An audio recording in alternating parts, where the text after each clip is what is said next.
Good morning, Lafayette. It is great to talk to you again today as we are moving into springtime and a glorious weekend ahead for us. Welcome here on a free-for-all Friday, and the free-for-all means you can have anything for free, and we're going to talk about everything we can. I got about 50 minutes because I'm going to take one of the grandsons to an appointment, so I'll go through weather pretty quickly today. We'll maybe talk some Purdue sports and then maybe whatever you want to talk about too. I'm also working on OBS here, so I'm trying to figure everything out as I go from one side to the other and figure out. I need two screens is what I need. I know that. I just don't want to spend the money on it, and hook another one up and try that so that I can put OBS over here and then I can just see myself or do everything over here on the other screen. So we'll get that going ahead. Meanwhile, I'm Meteorologist Bryan Burden. You probably tuned in because I have some, what is it now? 43 years experience in weather. 43 years. Man, I am getting old. Well, 42, we'll call it 42 years, right? Because it was 1984 when I really got into weather, but in 1983 is when I went to boot camp in the Marine Corps, and then school was most of the early part of 84. So let's call it 42 years experienced in weather, forecasting most of that, forecasted all over the planet, and forecasted a lot for Lafayette, of course, since I retired on disability out of the Marine Corps in 1997, having gotten hurt on active duty. And no big story on that. I didn't kill somebody. I didn't get stabbed in the neck, pull the what I'm thinking about, the knife out and then stab the guy with it. No, I had a story like that I used to tell the kids, but it wasn't like that. Just got hurt playing sports. That's all it is. That's the way it is. And that's what's happened when you're active. After 14 years, I retired out. Got to meet some great friends at the TV station, worked at WL5 for 6 years, and then also went to the Antarctic program, United States Antarctic program, which I have my closest friends probably from there are from the program, and my closest friends here in town now too. Those are the ones I communicate with the most, and it's still great to talk with each and every one of you every single day when I get to come on here and just start spreading the word about it, right? I'd like to get it out in different places and talk to different people about it, trying to go Mondays through Fridays from 9 to 10 right now, and we'll see if we want to expand. I did 3 hours at first.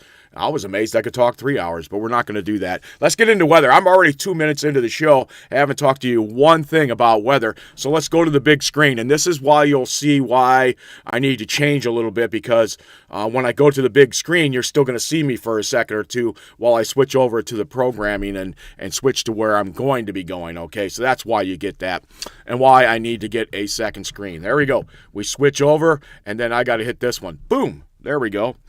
Hopefully for you, you are now seeing the satellite picture of the United States of America, and you are going to stand up and be excited about that, and we will see what we will have with that. But that's what they teach you in forecasting school to look at first. But you want to know what the weather is first and what's the temperature outside. And I want to show you some numbers that excited me here this morning when I glanced through these. Of course, it's only 51 degrees out this morning. It's going to be a beautiful day. But look at this. Remember how I said I like to put the numbers higher? And then the models tend to come along with it, especially if there's sunshine out there. Look at this. They put a high of 80 degrees on there for today. It looks pretty warm. That is for sure. And then look at the highs on Saturday, 73, Sunday, right near 80 again. Remember, I told you I thought any of these 3 days could be 80, but definitely Sunday and maybe today.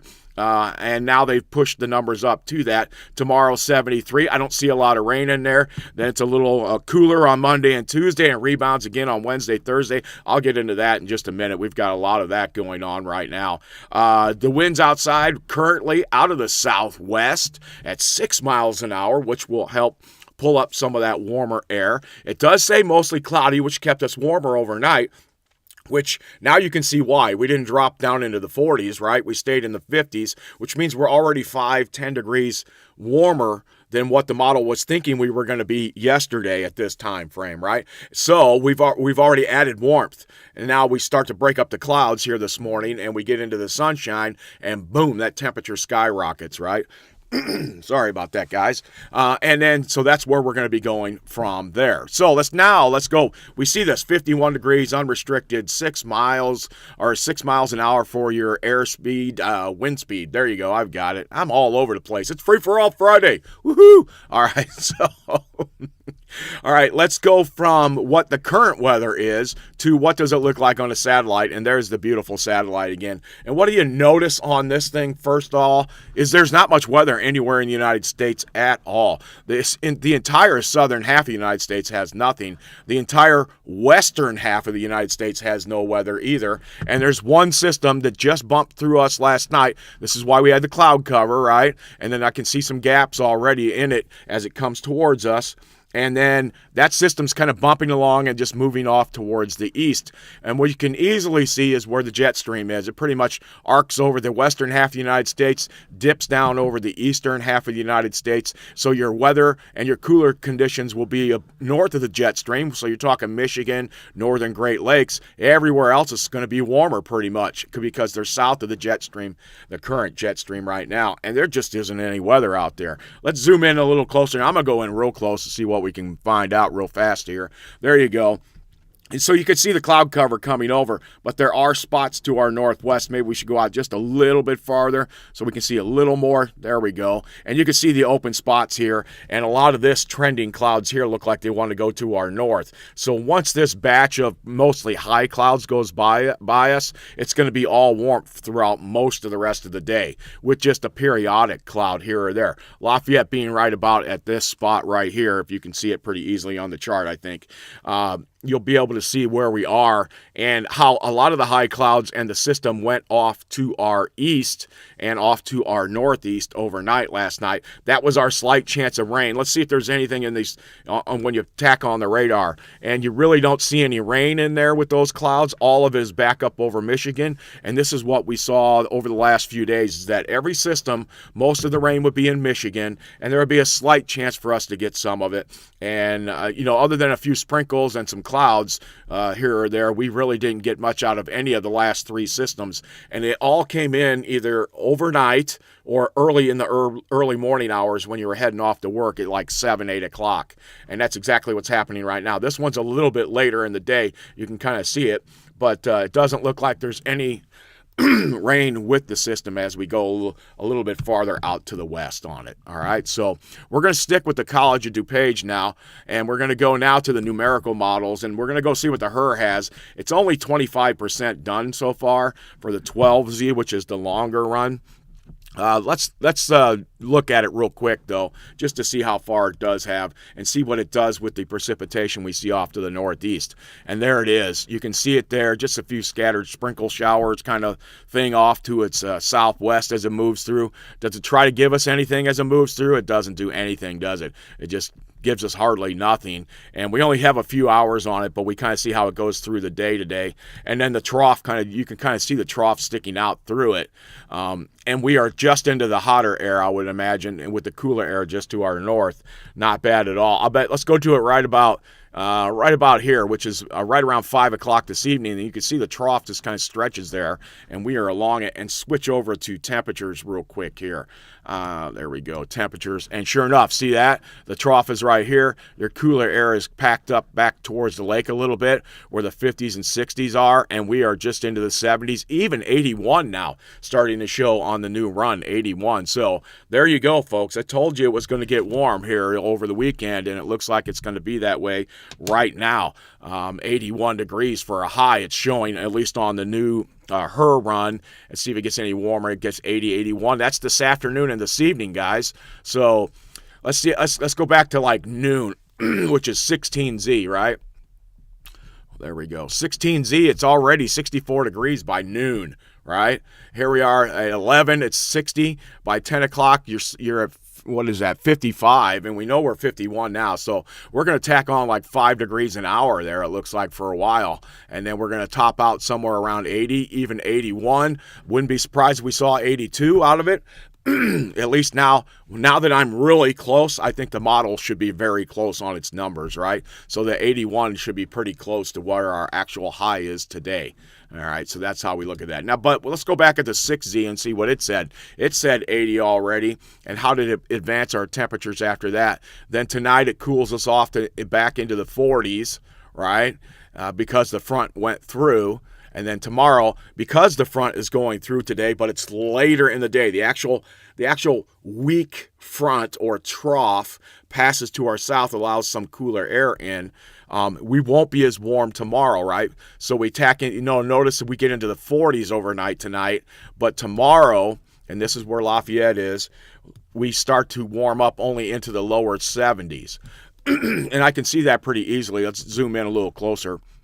On the close-in one, and you can see what it shows us around 71, 73, somewhere right in there, right? But look what happened overnight tonight. It's going to be somewhere in the 40s, right? So this morning we only got down to somewhere right around 50, right? Give or take a degree.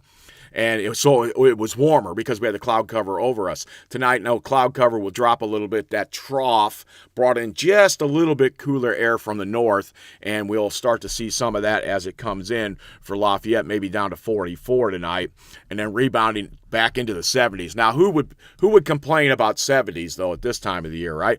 And we're not talking any precipitation, I don't think, on here. And then back to somewhere in the 50s tomorrow night. Let's take a look at the precipitation on that and see if this model ran anything. Look at that. Nothing. I'm going backwards now. You don't see anything in there, though, do you? Right? So here it is. We know the system is off to our northeast on this. And we're going to follow it along and watch the trough, which is the kinking in the lines here, right? Notice Lafayette is here, and it's still to the north this evening at 4 o'clock. So 20Z is 4 o'clock in the afternoon, and then 5, 6, 7. So we're still right along where the trough is. So it's allowing the warmth to get to us before the cooler air tries to settle back in. And now you got two battling things. You're already at 80, so you're going to fight the 80 and the 40 with nothing to really make any weather out of it. And the cooler air, once the sun goes down, will filter back down to the south a little bit better during that time frame. So there we are. We're already done with the first day, and the HERS shows that we're going to be warm. We don't have any weather out there. We're going to be a mixture of clouds this morning and trying to clear out as the afternoon goes on, and it's going to be warm. And then, well, what's it going to be like over the next couple of days then? So let's take a look at this. Remember, I've been talking about fog, too, overnight in some of these hours, potentially. And that's what I like to see right here. This is what I think is more is a representation of fog and low drizzle on the model than anything else. And that's for tomorrow morning. And you notice it really doesn't quite get into Indiana very well, but it is out and around the Midwest. So especially if you're traveling, say you're going to go up on I-80 and you're going to head over to Lincoln, Nebraska for something, well, you're going to maybe run into some spots where there's sprinkles and some fog. And I really start to feel like sometimes during the year, that's what we're seeing when we see these scattered little spots of green that represent the potential for rain. There is fog and drizzle during tomorrow morning. You notice how it dissipates during the day, right? And then let's see what happens Sunday morning. It doesn't get near us. Well, it brings in just a slight chance for some showers. Those are actual showers right there. Looks like Sunday by midday. Here's Lafayette, right? So it's up near Chicago. And then it tries to push through, but it doesn't look like a total of a lot. But this right here is going to be a change. So let's see what it looks like on the bigger scale on the NAM. You take a look at it, you can see it's the same thing. It's a frontal boundary, right through here. And there's some rain with this one, though. It's picked up a little bit of moisture. And then I notice there's colder air starting to filter in. Here's the 540 line to the north, and that's where we're going to start to see some of the colder air filtering in. And let's change it to temperature real quick on this one, on the NAM Nest. And remember, this is hourly too on it. And you notice it still shows us like 77. It's not as big on going with 80 on Sunday, but look at 80's right there. So it could be 80 degrees still on Sunday. It only goes out to 18Z, which is 2 o'clock in the afternoon, but it shows the trough just to our north again, right? So it's in the same place, real close to where the HRRR has it for that time frame, going out about 48 hours from now. And that's where you can see some of the cooler air bottled up to the north. We're not even going to call it cold now. We're going to call it cooler, because 30s and 40s are cooler. But really, our average high right now should be about 50 degrees. So we're going to be way, way above that over the next few days, 20 to 30 degrees above normal for the next few days. And our average lows right now should be about 31. So 30 to 50 roughly, give or take a degree, right, is where we should be. And here we are with 50 in the morning and 80 in the afternoon. Very warm conditions and very warm. But up to the north, they're about normal. This is pretty seasonal for the areas to our north during this time of the year. All right, so now let's go out a little bit farther. Let's hear this. Let's listen to the scare model. I know, I keep telling you that. The European model kind of scares people. I feel like it just overdoes things. Yet, lately, it's been pretty close to the numbers as the other, so I guess we can't complain too much. What's it showing for a high on Sunday? It shows it real close to 78 with 80s right on our doorstep, so same thing. We're going to probably maybe scratch our way up to 80. If the trough comes through, the front, weak front or trough comes through a little earlier, obviously we're going to shave off a couple of those degrees, right? It'll have an effect. If it comes through a little later, we might actually get an extra degree or two. So you're all on timing on that trough passing 48 hours from now on when it does. And then it'll cool things off behind it. Watch what happens overnight, Sunday night. Here we are Sunday night into Monday morning. And look at that cold being able to filter down in behind the system. And now we're back down to normal temperatures. But it's going to feel cold because we've been warm for like 4 days, right? We were pretty warm yesterday. We're going to be warm today, tomorrow, and Sunday. So that's going to be 4 days of warmth. So now all of a sudden you're going to think 31 on Monday morning is freezing. That is freezing, isn't it? But it's actually about normal. And then we rebound on Monday only up to about 45 degrees or so, 45. And I think 50 is a good hedge now this time of the year. Remember, I'll warm it up. Watch by Monday morning. We'll come in and it'll be 52 for a high, and you'll be like, wow, Brian, you're right. But that's just kind of how we look at the numbers. I like the bump. All right, and I'm most of the time, as you've noticed, it's been correct. So we'll keep going on. We're cool Tuesday morning, and then look at this. We bounce right back a little bit warmer on Wednesday. We'll call our Tuesday, where we're in the mid to upper 50s, I think you'll see there, pushing 60 degrees, a little bit above normal, right? But then let's see what happens if Wednesday and Thursday warm up nicely. Wednesday morning, back down to 32, but not much of a change on Wednesday morning, right? So we're looking at that to be maybe the precursor to warm, but then look at this. Thursday and Friday, it bounces right back up to warm. And then there's a chilly cold right here. Next Saturday, it looks like we've got some cold weather moving in after a system comes through. I can imagine we're going to see a system somewhere right there on Friday, right? This is Friday evening. The system passes through us. There's the cold behind the system. We get into that. The high on Friday only looks to be like, look at that. That's 35, 40 degrees on Friday, right? So that's where the colder comes in. And then Saturday, it's still cold. And then here we are Sunday. We're finally starting to rebound back into the 50s after we were in the 30s in the morning, Sunday morning, and in the 20s and 30s and 40s is all you're going to get on Saturday at best. Look at that, a high temperature around 40 degrees. Now, I'm going to bump that too, right? That's just the trend. I see the trends, the warmer trends, and sunshine helps, right, on that category. So I'm going to bump those temperatures a little bit. And then finally by next Sunday into Monday, here we go. We're starting to rebound back up, right, to warmer temperatures. Bam. Look at that. Next Sunday, Monday. Now we're into April 1st. And remember I told you we're going to watch the system that started on April 1st. Yesterday, I think it went to April 2nd. Then watch today. Let's see what it does with that big system. The only real big system. And we start to see the cold coming in from the northwest. Meanwhile, look how warm it is out in front of the system for Thursday. That'd be Wednesday, April 1st. We're already 70s, probably closer to 80 again. And then we're real warm until the front tries to push through and reinforces the cold for a bit by the time we get out to next Friday and Saturday, which is April 3rd and 4th, right? So we're kind of cooler. We're warm, real hot early.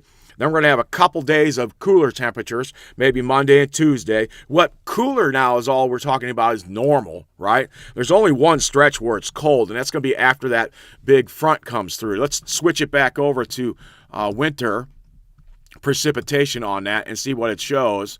Oh, there we go. And you notice there's the front. Boom, boom, boom. Here's the front that comes through next Friday. Friday, which would be Thursday night, actually. This is Thursday night coming through. Since it's coming through on Thursday night, I see a potential for severe weather down here just by looking at it. Down there, Bill in Tennessee, Kentucky, in that area, looks like some thunderstorms, maybe thunderstorms all the way up to us, but severe weather potential farther to the south, it looks like right now. That'll be next Friday. All right, so Thursday night into Friday is when this system comes through, and it changes everything again, and we get cold for a little bit.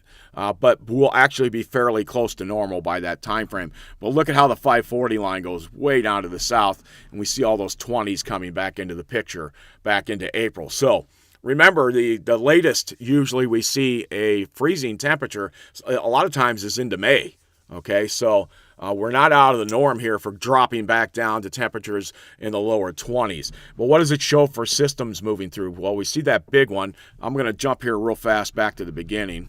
There we go. And it just doesn't show much, I don't think. Again, here we are. We're kind of protected. We just catch the tail ends of stuff, right? And here we are Sunday night into Monday, the tail end of a frontal system. And that's why we have the warmth right in front of it, right? The warmth is still in front of it in the evening hours around, and in the late afternoon, 4 or 5 in the afternoon, and then there's a chance for a shower, so it washes through, cools us off just a little bit, and we're cool for Monday and Tuesday, and then we start to rebound. Another system back off to our northwest on Tuesday, but there's just not much with it at all. So that's what we're looking at least on that front.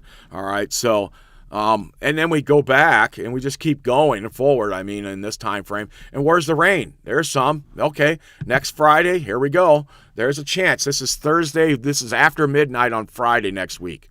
And what's it going to do? The big portion of the system is out to our northeast. The portion near us is more scattered. It actually develops as it goes by and becomes very intense farther to our south. But that's going to reinforce some cooler air. And then in comes the big boy on April 1st, a few days later. So we literally only have 1 or 2 chances for rain, realistic chances that are in there.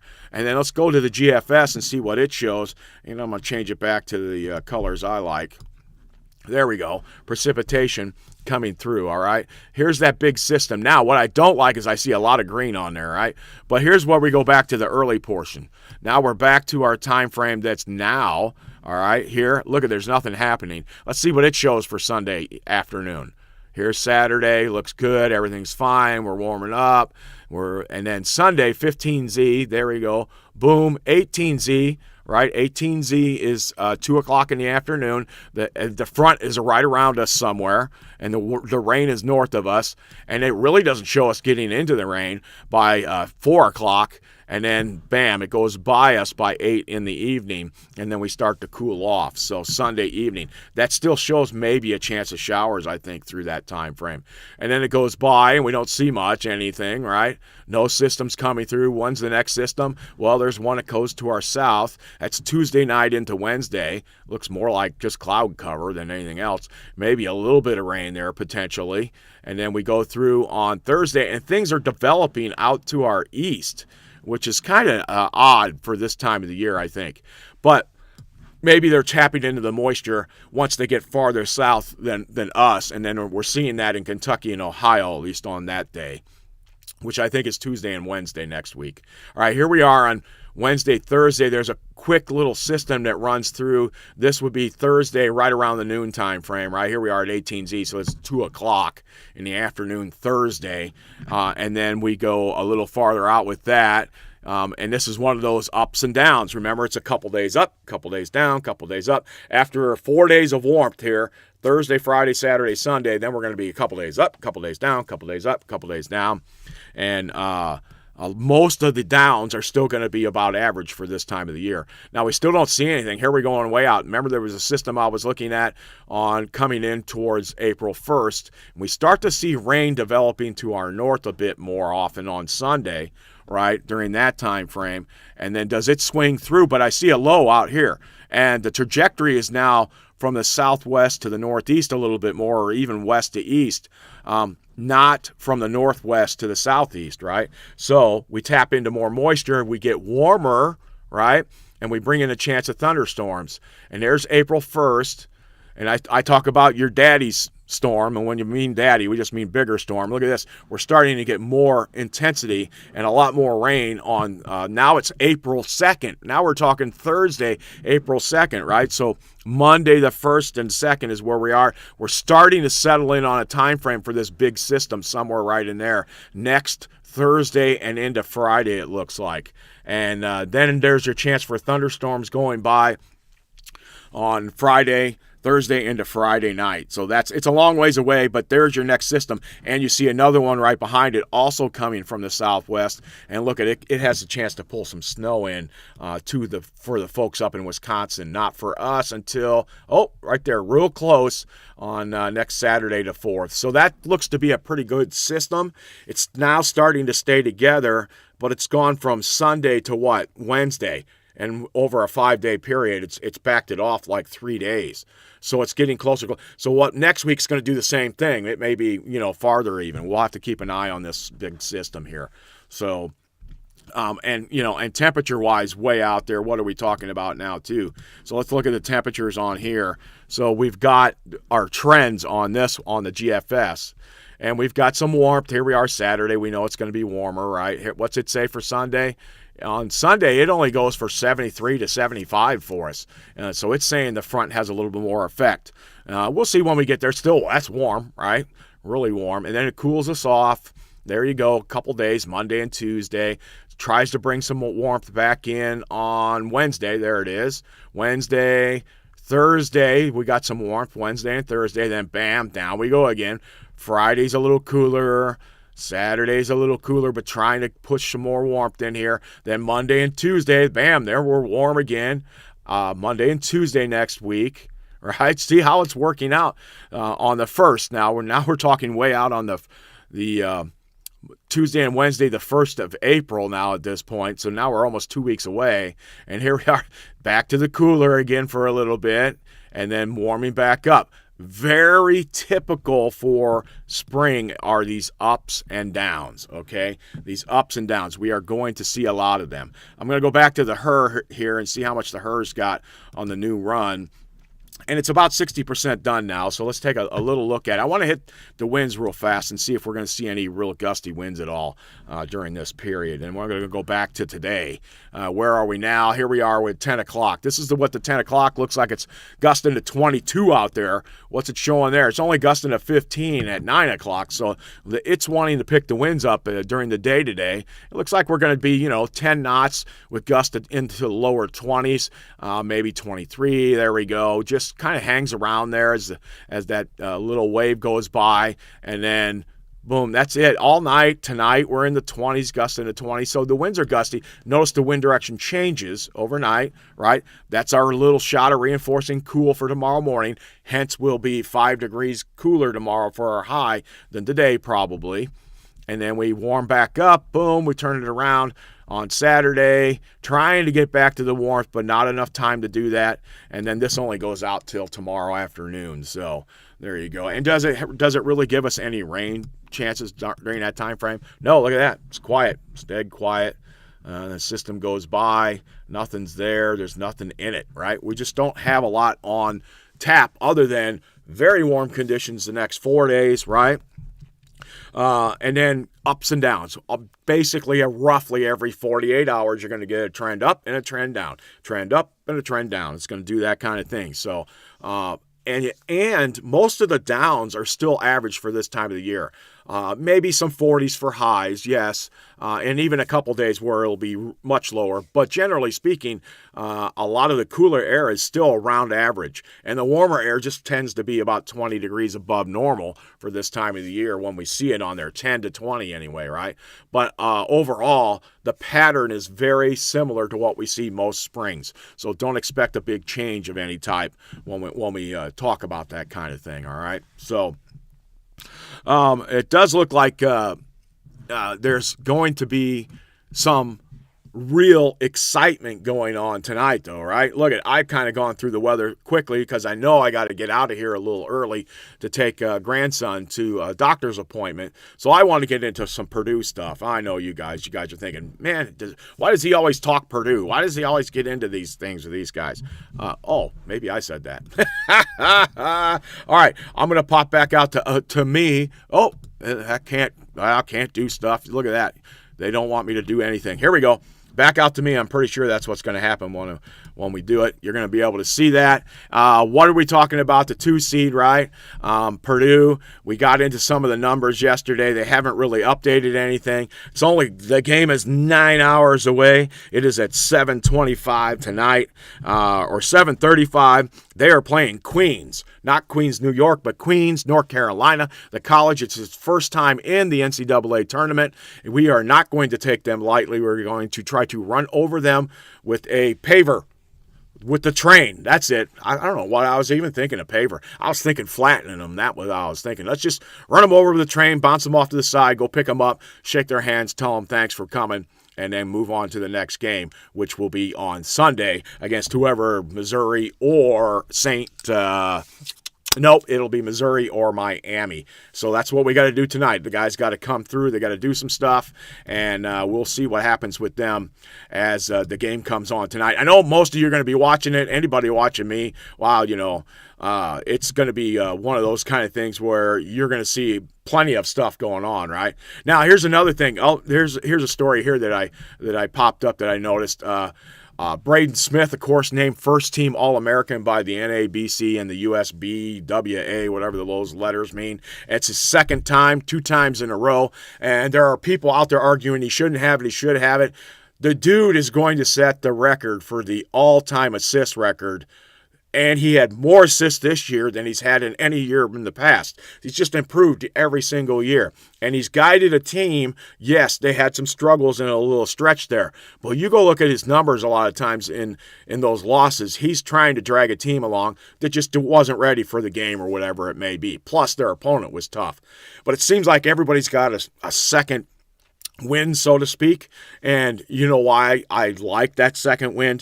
While my buddy Bill, and he might be watching, he's down in Tennessee. He's an Indiana fan, right? And I'm excited for him for his national championship in football. I hope he's excited for maybe Purdue having a chance to get a national championship this year if they can work their way all the way through the tournament with a really good team that they have again this year. Hopefully he's rooting Purdue on because I rooted Indiana on in the championship. I just want you to know that, Bill. And there were a lot of us Purdue fans who are Indiana people who did root Indiana on in the football national championship. All right, so I'm hoping you'll root Purdue on, especially since Indiana didn't make any tournament this year. What was up with that? The highest payroll for any of the schools in the Big Ten, and they came in, they didn't even make a tournament. All right, that's where we're having problems with this nil, right? Michigan brought in a bunch of guys too, and all of a sudden they're world beaters. But I notice most of the time when these teams get in 6, 8, 10 different guys, they just don't gel right away, right? And they can't get it going.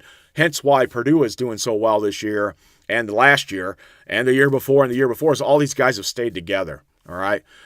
Braden Smith, your 2-time now All-American first-teamer, going to set the all-time record for assists tonight. He only needs 1 to tie, 2 to set it, and then he'll just move it forward from there. Fletcher Lawyer hitting the long bombs. TKR doing all the work down low. They brought in a nil guy who's doing great things down low on the other side of the block. And then C.J. Cox, quietly, watch him. He's going to win a game for Purdue in the next couple games somewhere. He's going to be there because he can score 10 to 15 a game anytime he wants to. And he's the other starter right now. And the guys coming off the bench, sometimes doing great, just like any guys do off the bench. And sometimes it's a little on the softer side. It doesn't work. But I see a lot of heart there with a lot of those guys. So they're working hard. I think tonight might be hopefully they do one of those things like a lot of the low seeds, the 1s and 2s, when they play the higher seeds like that they kind of blow them out early so they can get a little rest, because they won 4 games last weekend to win the Big Ten championship in the tournament, the tourney win. At least they got one of the 2 championships during the season, because they beat Michigan on Sunday. But that's 4 games in a row. They've had 4 days off. Yes, you know how it is, basketball. They were out watching tape and doing stuff, stretching, all the thing, probably played some ball. Maybe Monday they took off. Maybe even Monday or Tuesday they took off from playing. But Wednesday and Thursday they got back into the mix, I'm sure, is what they were doing now. Now, Braden Smith officially becomes the 4th-time first-team All-American in Purdue history, joining Terry Dischinger, Rick Mount, and Zach Edey, of course, on the list. Purdue has now had a consensus first-team All-American in 4 straight years. This first program since LSU from 1989 to 1992 to have first-team selections in 4 straight years. Wow. And that just goes to show you what the program's all about, right? The other programs to accomplish it are Georgetown, UCLA, and Ohio State, and that was back in the 80s, the 70s, and the 60s. So it's definitely an honor for Smith, right? And Purdue has had a player receive at least one first team. You know where his number's going. It's going in the rafters, right? Okay, so let's see. It's got some of the other numbers. It says here, Purdue has had a player receive at least one first-team All-American accolade in each of the last 5 years, and a Purdue player has been named a first- or second-team All-American in 8 of the last 10 years. And then it goes through it. Caleb Swanigan in 2017. Carson Edwards, 2018. He was a second-teamer. Caleb was a first-teamer. All right. Let's see. Carson was a second-teamer in 22. So in 19, he was a second-teamer. In 22, he was a second-teamer. Or is that Jaden Ivey? Jaden Ivey was a first-teamer. Zach Edey was a first-teamer. Zach Edey again, and then Braden Smith, both years first-teamers. Was it last year? Did they even put it on here? Didn't TKR get a second-team nod last year, or a third-team nod? I'm not sure, but he obviously big-time player who's stepped back a little bit scoring-wise this year, although he's there when we need him, and he's done a lot more rebounding this year, showing he's capable of doing just about anything, and that TKR is the player we think he is. He's a spectacular player. All right, he is. Now, Braden Smith is one of 2 players in NCAA history to have at least 300 assists in 2 different seasons. Man. And he is the only player in NCAA history to have 3 seasons of at least 450 points, 250 assists, and 125 rebounds. Smith is just 2 assists away from becoming the all-time record holder, and he's also the only player in NCAA history to have at least 1,500 points, 1,000 assists, and 500 career rebounds. So he does do rebounds. He's been close to triple-double several times. Wouldn't it be nice to do that tonight, too? Just tack that on top of it. One of the games here. If in the 6th, they're going to win in a row, right? So it's tonight, 6:35 Central Time, 7:35 Eastern Time, and they only put Central on there because it is in St. Louis. And then if they win that game, they will play the winner of Missouri and Miami. All right, and they are the 7 and 10 seeds going at it. And there were several upsets yesterday. Of course, Big Ten, right? Ohio State blows it. Wisconsin, what happened to them? Both teams should have won those games, but did not. They were the higher seeds. Those were 2 of them last night that went. Then there was a close one. I thought Duke was going to lose it. They were down 13 or something like that in the second half, and I flipped on some of it. I watched it for a while. I was like, whoa. But then the other team only scored like 20 points in the second half. They locked them down. They missed everything. They were under the basket. They kept missing. And Duke went on to win that game, but man, that was a close game. Coach said the guys seemed like they were a little shaky first game of the playoff. I know that Duke, I think, has a young team, so just goes to show anybody can have some struggles, and that was a number 1, and we know what happened to Purdue already. We hate to go back and talk about it, but they have lost as a number 1, so now as a number 2, just go out and do your business tonight. Get it done. They've been really good about that. This game, and then Sunday night, do the same thing. Move yourself into the Sweet 16. And from there, it's just sometimes it's the draw. And you already got a team that's in our draw, Texas, that beat BYU. And I was a little worried about BYU because they had, what's that guy's name? I'm sorry, he's going to the NBA. He's a young guy, but he scored like 30 and they lost. BYU did. So where's the rest of the team, right? So you got to wonder. He scored like half their points and they still ended up losing. So I was a little worried about BYU because they were beating some good teams early in the season. Maybe they had some injuries, I'm not sure. But they didn't play nearly as well and end up being like a 10-11 seed. So that was the 6-11 game, and that's who ended up winning that one. BYU lost that game, and they were a 6. So the 11 is Texas, and Cam Heidi's on Texas. Maybe we see Texas on in the Sweet 16. Who knows? They'll play Gonzaga because I think Gonzaga won yesterday, so it'll be Texas against Gonzaga tomorrow, and then Sunday will be the winner of Purdue's game tonight and the winner of the Missouri, who is the 11th, right, or the 10th, and the 7th seed is Miami. That's who the Purdue will play, the winner of that game. All right, one quick check on weather, and then I'm going to get out of here. I told you I'd get out of here a little early. I know I didn't quite go into as much weather as I normally do, but we still did a lot of weather. We still did a half hour of it. Look, it's up to 55 already. We haven't seen any updates on the changes. 81 today, 79 on Sunday, 75 tomorrow. Anybody complaining about that in March? No. A nice, comfortable wind, 8 miles. We saw that we see some gusts up to 20 to 25 miles an hour potential there on that front. And then let me see if I see anything else exciting on here. Let's go back to the satellite. We had the satellite. Now I always got to set it back up, right? Interstates, unless I put a whole bunch on here. I don't want to stress my internet either. And I always want to go back and look at the visual. You guys know that. That's usually what I like to do on the big chart. And we can see it here. I'm gonna loop it so you'll kind of see how it works. You'll see how it's kind of dark, and then it starts to get better and better from the east as the sun comes up and you start to see more. And we're just not seeing enough yet. It's only 9:41 in the morning. I'm going to stop it on the last picture and then zoom in a little bit. All right, let's see what the visual looks like on that. And we'll go into the subsector again. Let's see if that's the right one. There it is. And then there we are right there. We're just starting to pick up. You can see that we're going to get into some higher clouds and a better look. And we've been kind of just right on the verge of it as it is. Even a lot of this is going just off to our north. I bet if we pack it. Is that the batch we were looking at earlier? Yeah, see that? And it's just going to go just off to Lafayette's north. Right here is Lafayette, and that's where you'll be able to see it. Basically nothing else out to the west. And if we go back out a sector, let's see, we'll go back out to a sector here.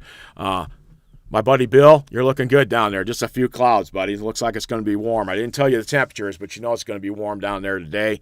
Very nice day setting up in Tennessee and in Indiana. And a great free-for-all.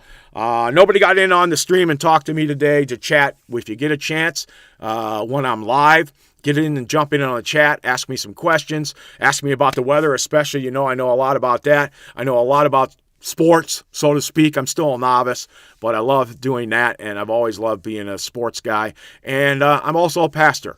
And since it's Friday, let's get out of here with a quick prayer for everybody, all right?